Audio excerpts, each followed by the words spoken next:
The ascetic type of religious life is not unique to Christianity. It has existed at all times and in the history of absolutely every religion. This by itself shows that it is the expression of some essential characteristics of the human psyche. Thus, Christianity is not alone in being characterized by the presence of asceticism. Asceticism is a common characteristic of Hinduism and Islam, and is present also in ancient paganism. Moreover, asceticism was a typical feature of the non-religious milieu so characteristic of the 19th century revolutionary movements. One could even say that those periods in the life of the Church which had not been imbued with asceticism had been periods of decline and decay, stagnant and indistinguished. It might also be said that even periods of secular history, which have not borne the imprint of asceticism, have given evidence of sterility and a lack of creative talent. Since religious life demands of man sacrifice in the name of higher spiritual values, it is always ascetic. At the same time, at its deepest, creative life is also a way of asceticism, since it also demands total sacrifice in the name of higher creative values. It can be said that asceticism has never died out within the Church. There have been periods when it was dormant, when it was the achievement only of solitary souls, while the most common and the most characteristic type of religious life was actually anti-ascetic. Bearing this in mind, it seems to follow that it is almost impossible to speak about the ascetic type of piety on the same basis as the other types of piety, which are more or less elective, whereas asceticism touches upon the eternal depths of religious life.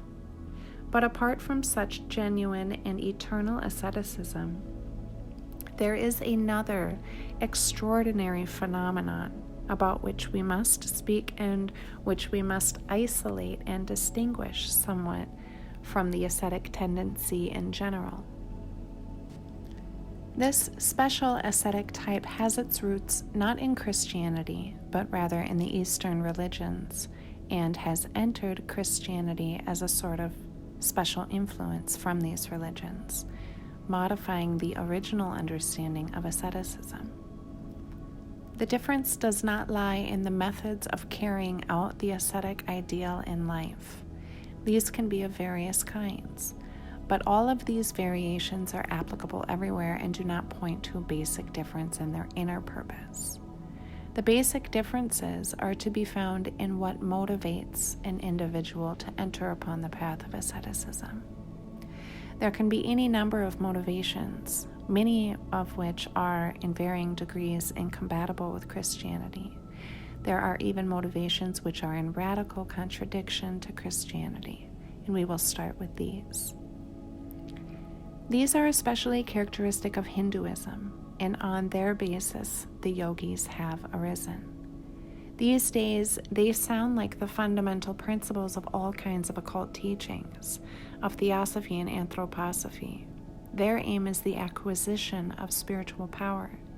Asceticism is a known system of psycho-physical exercises which control and modify a person's normal behavior and are directed toward the attainment of special attributes of power over the soul and over nature. It is possible, by determined and repeated efforts, to subject the body to the will. One can achieve tremendous psychic changes within oneself and a mastery over matter and spirit. Just as a gymnast must exercise to achieve dexterity, just as a wrestler must follow a specific regimen to develop his muscular strength, just as a singer must practice scales in order to perfect his voice, so must an ascetic of this type follow specific directions, must exercise, must repeat the same routine over and over, maintain a special diet, sensibly schedule his time, curb his habits, order his life, and all this to develop to the maximum those forces with which he had been endowed by nature. The task of such asceticism is determined by the principle of consolidating one's natural talents, developing them and being able to apply them. It does not look for any kind of transcendence, nor does it expect the inspiration of any kind of supernatural power. It neither considers this nor believes in it. Above it, at a certain level, a curtain-like firmament is tightly stretched, and there is no way to pass beyond it. But it knows that in this circumscribed world of nature, not everything is fully utilized, that there is tremendous potential, that it is possible, within its confines, to attain power and control over all living and existing things, with but a single limited exception, over all that is found beneath that tightly drawn, impenetrable firmament of heaven. Nature's powers are immense, but even they have their limits. For an occult asceticism of this kind, there exists no unlimited or inexhaustible source of power, and thus its task is to accumulate, consolidate, preserve, expand, and utilize all natural possibilities, and on this path tremendous achievements are possible. What answer can be given to this particular form of spiritual naturalism? The only thing in this world more powerful than this is the Church's teaching about spiritual poverty, about the spending, the squandering of one's spiritual powers, about the utmost impoverishment of the spirit. The only definition of self which is more powerful than it are the words, "Behold the handmaid of the Lord." Although these words in themselves define both the essence of the Christian soul and the whole of the Christian response to the natural powers of the human being, there is no doubt but that an occult relationship to asceticism, which is contrary to Christianity, has been introduced into our piety by way of ancient Eastern influences, through Syria and her particular type of religiosity. There is no need to overrate this influence of asceticism on Christianity, but nonetheless it exists. There is also another respect in which asceticism can cease to be a method for attaining higher spiritual values and become an end in itself. An individual may carry out one or another form of ascetic exercise not because it frees him from something or because it offers him something, but simply because it is challenging and demands an effort.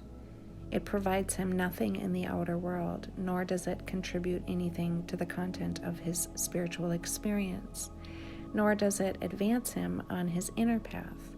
It is unpleasant for him to limit himself to one particular sphere. So it is in the name of this unpleasantness that he must do this.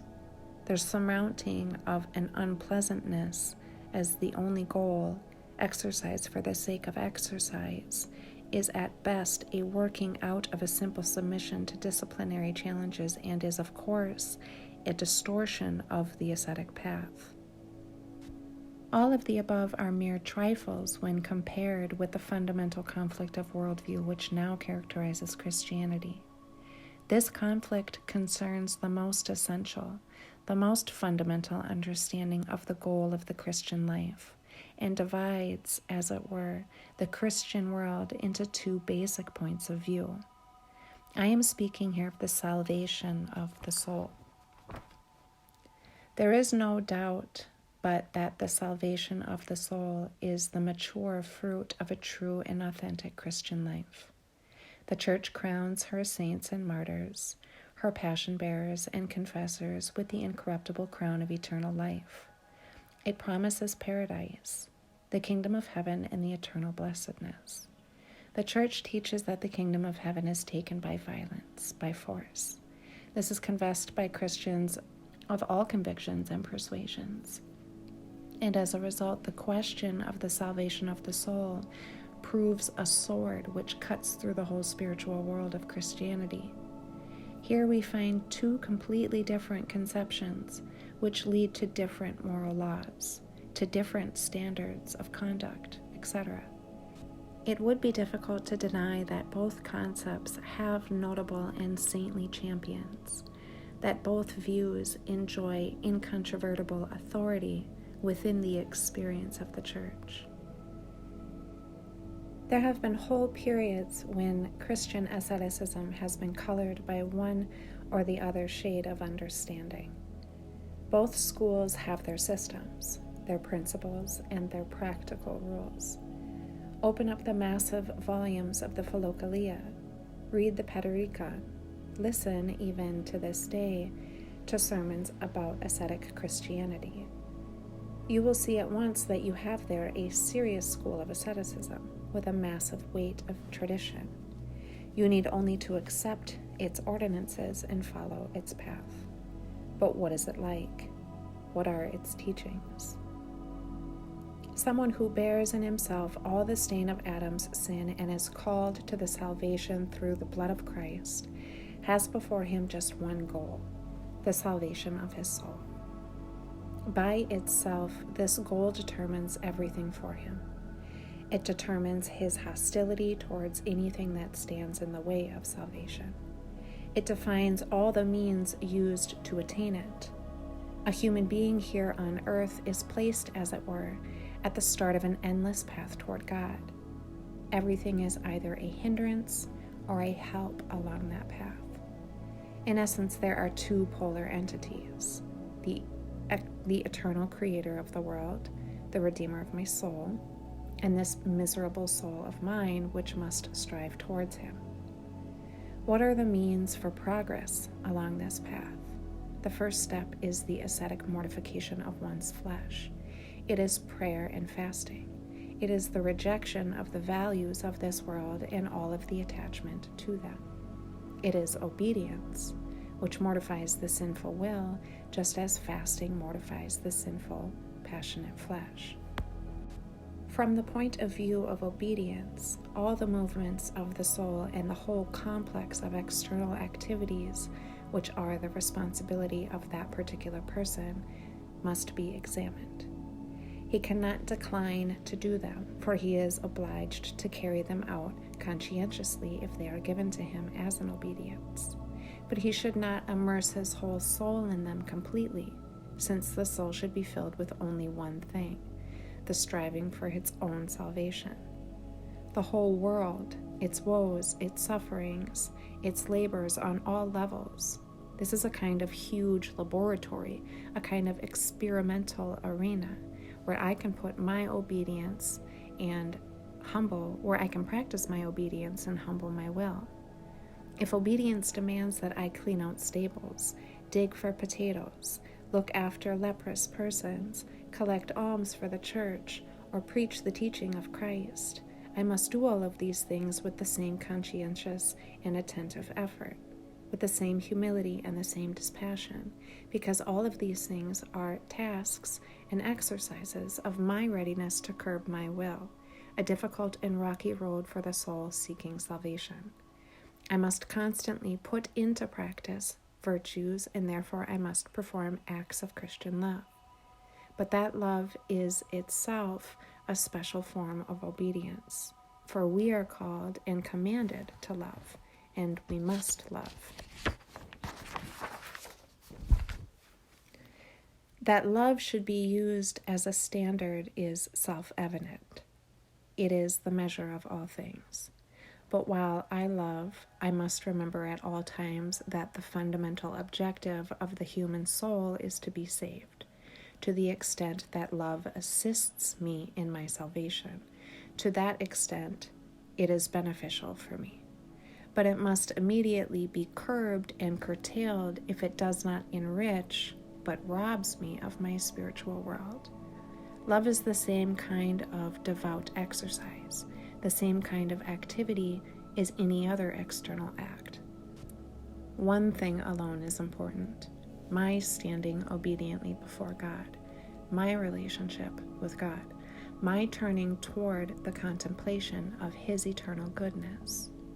The world may abide in sin, it may tear itself apart with its own sickness, But all these things are utterly insignificant when compared with the immovable light of divine perfection, while all this world is simply a trial field, a whetstone, so to speak, on which I can hone my own virtue.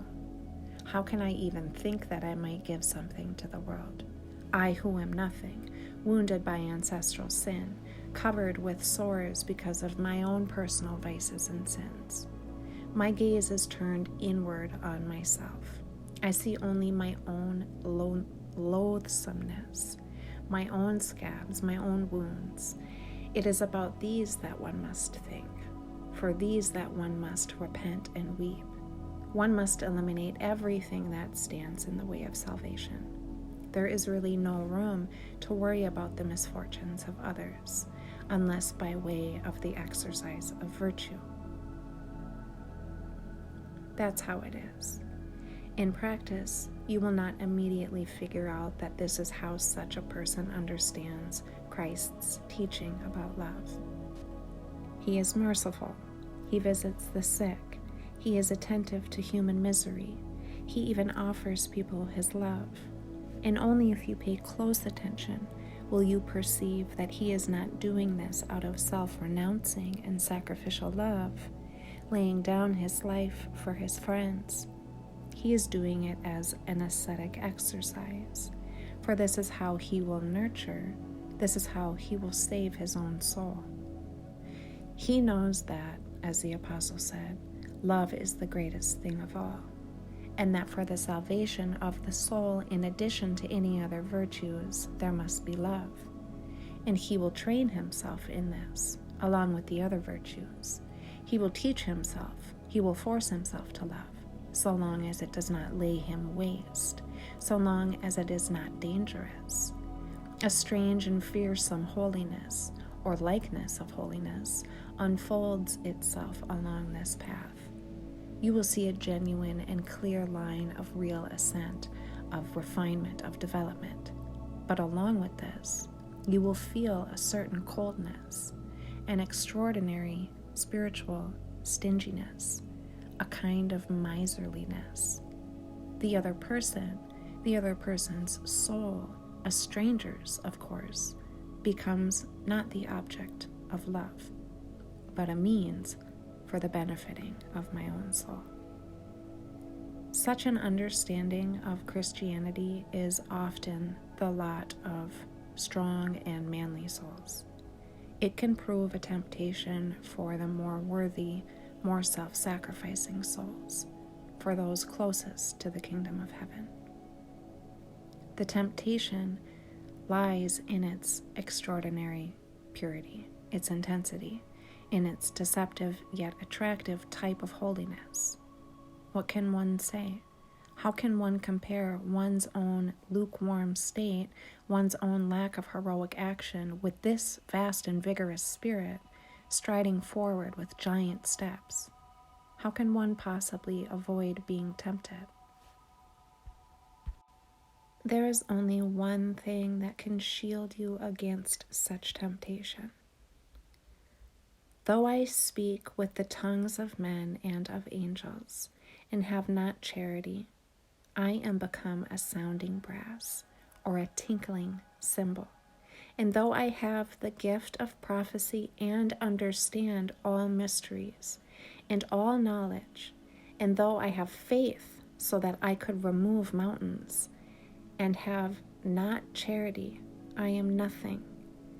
And though I bestow all my goods to feed the poor, and though I give my body to be burned, and have not charity, it profiteth me nothing. If you judge the true essence of things by this criterion, you will begin to perceive that such ascetic renunciation of the world is an extreme form of egoism, an improper and inadmissible act of self-preservation. And then there will be some strange comparisons, some surprising coincidences.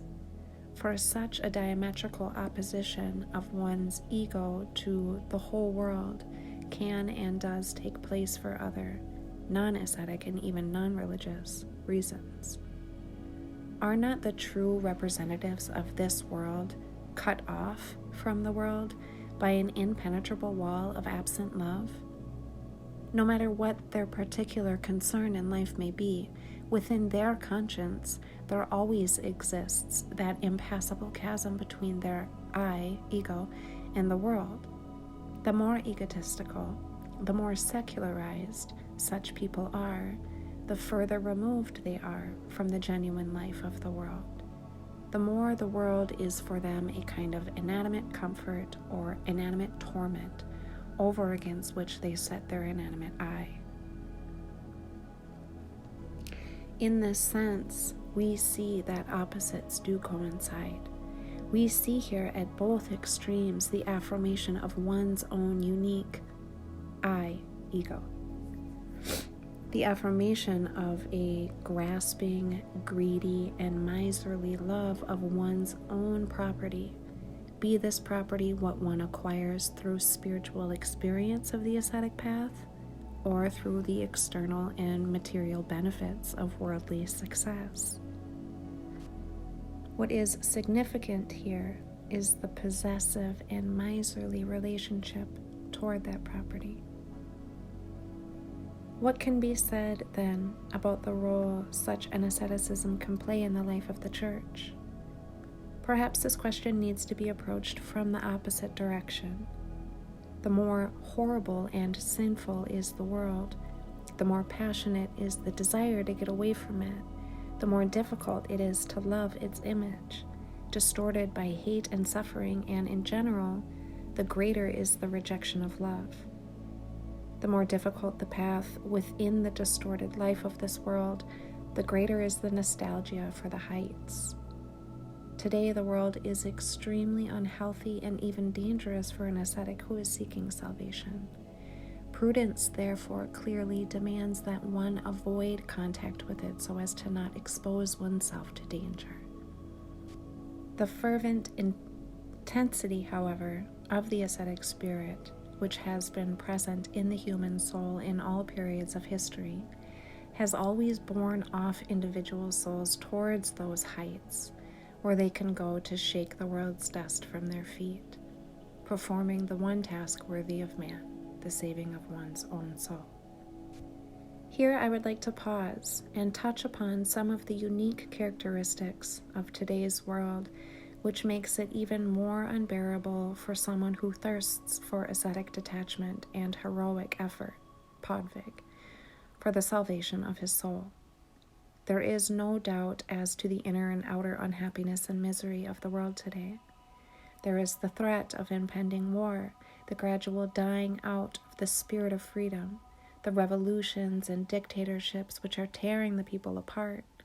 There is a class hatred and a decline in moral principles. It would appear that there are no social ills which have not affected contemporary life. Yet at the same time, we are surrounded by crowds of people who are oblivious to the tragedy of our age. At the same time, we are surrounded by boundless self-satisfaction, a total lack of doubt, by physical and spiritual saturation, by an almost total overdose of all things. But this is no feast during the plague. To feast during a plague carries with it its own enormous tragedy. It is just one step, one hair's breadth from religious contrition and enlightenment. In it, there is something of the courage of despair. And if someone happens to be there who wants to give his love to the world, it will not be hard for him to find words of denunciation, of summons, and of love. Today, in a time of plague, one, as a rule, counts one's daily earnings and in the evening goes to the cinema. There is no talk of the courage of despair because there is no despair. There is only utter contentment and total spiritual quiescence. The tragic nature of the psychology of contemporary man is self-evident, and every fiery prophet, every teacher will be in a quandary. On which side of the calf table should he sit?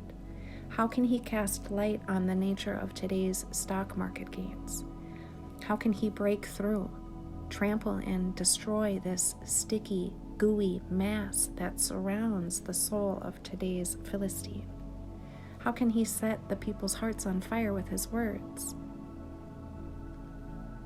The trouble is, they're covered with a thick, impenetrable, fireproof substance that you cannot burn through. Will he provide answers for their doubts? But they have no doubts about anything. Will he denounce them? But they are quite satisfied with their modest acts of charity. After all, they don't feel worse than anyone else. Should he depict for them the coming judgment and the eternal blessedness of righteousness? But they don't really believe in any of this, and anyway, they are completely satisfied with the blessings of this age. But this stagnation, this inertia, this self-satisfaction and feeling of well-being which characterizes contemporary man is something very difficult to take into one's heart and to love, since it provokes perplexity rather than compassion. And this produces still more reasons for wanting to shake the dust from one's feet, since it is obvious that no amount of participation in such a petty life can change anything in it. At this point, there develops a particularly elevated type of spiritual egocentrism, and with it all other types of egocentrics likewise appear. One is crushed by one's own impotence. One has come to know clearly and attentively all one's sins, all one's faults and failures. One sees the nothingness of one's soul and constantly unmasks the snakes and scorpions that are nesting there. Such a person repents of his sins, but his repentance does not free him from thoughts of his own nothingness. He is not transfigured because of it, and again he returns to the one thing that interests him, the spectacle of his own nothingness, his own sinfulness.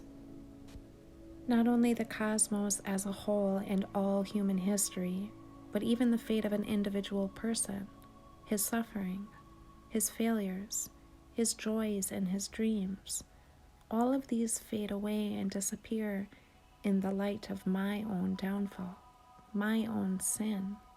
The whole world is colored by the glow from the fire of my own soul. More than that, the whole world is somehow consumed in the conflagration of my soul. This particular understanding of Christianity, at that very moment, demands a most profound analysis of the self, a struggle against the passions, a prayer for one's own salvation. Only one kind of prayer to the Creator of the universe, to the Pantocrator, to the Redeemer of all mankind is possible for such a person. A prayer for oneself, for one's own salvation. A prayer for mercy for oneself. Sometimes this is a prayer for what are really awful and frightful gifts. And sometimes the Creator of the universe is required to fulfill my prayerful petitions for something which is not very great.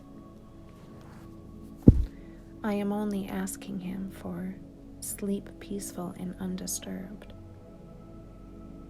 Spiritual egocentrist replaces the goal of true asceticism. It cuts off such a person from the universe and makes him into a spiritual miser.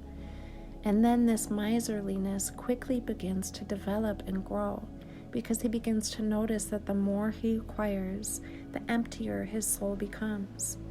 This occurs because of a strange law of the spiritual life, whereby everything that is not disturbed, everything that is saved, everything that is not lovingly given away somehow degenerates, becomes corrupt, is consumed in flames. The talent is taken away from the one who buries it and is given to the one who will lend it at interest. Further accumulation makes one more and more empty. It leads to dryness, to to spiritual numbness, to the complete degeneration and destruction of one's spiritual essence. A unique process of self-poisoning by spiritual values takes place. Every type of egocentrist always leads to self-poisoning and a certain satiation, to the impossibility of any true understanding. It can be boldly stated that spiritual egocentrist is completely subject to this law, and this self-poisoning can sometimes even lead one to absolute and total spiritual death. This is perhaps the most frightening phenomenon that can await anyone, and it is especially frightening because it is difficult to discern, because it imperceptibly replaces true spiritual values with false ones, because at times it requires that one rise up against profound, exalted, but improperly understood Christian values, without which such a rising up is impossible. It requires that one rise up against asceticism,